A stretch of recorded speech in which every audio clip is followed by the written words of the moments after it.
y'all know I'm gonna. Hey, but before I say anything, I'm gonna tell y'all. I'm gonna say this first.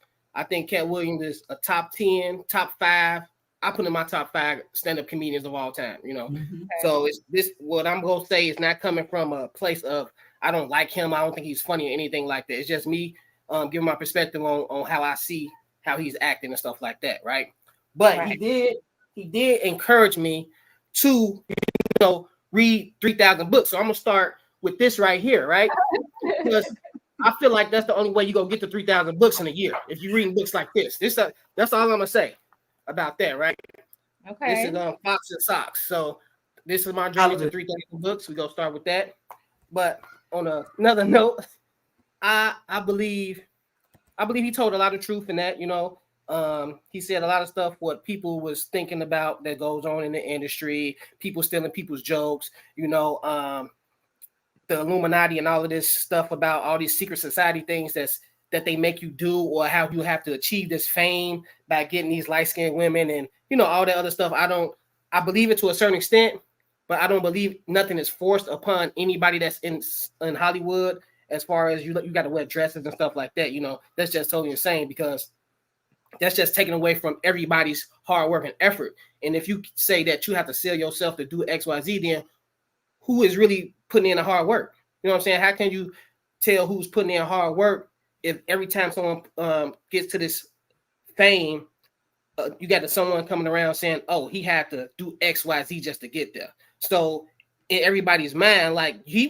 had all this fame at one point too. Did he have to do something to get to that fame? Should we just think like that all the time? Every time someone gets all this money and this celebrityism or whatever the case may be? No, I think he's just a little bitter right now, because he's not one of the top comedians that's been talked about, or some comedians is passing him up in certain areas. You know what I'm saying? Like Tiffany Haddish, everybody is just, their career is going up, and he has somewhere hit a wall.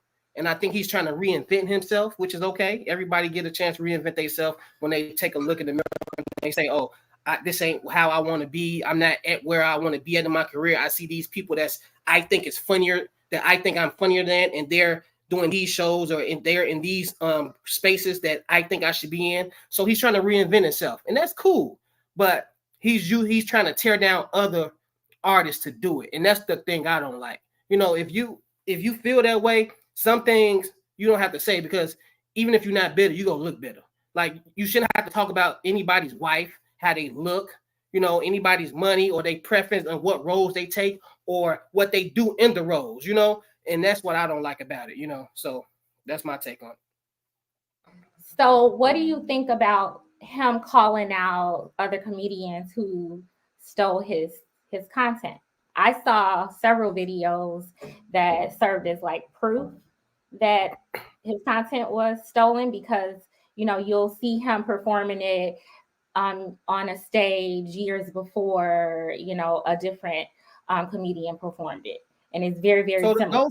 So what do you think about that?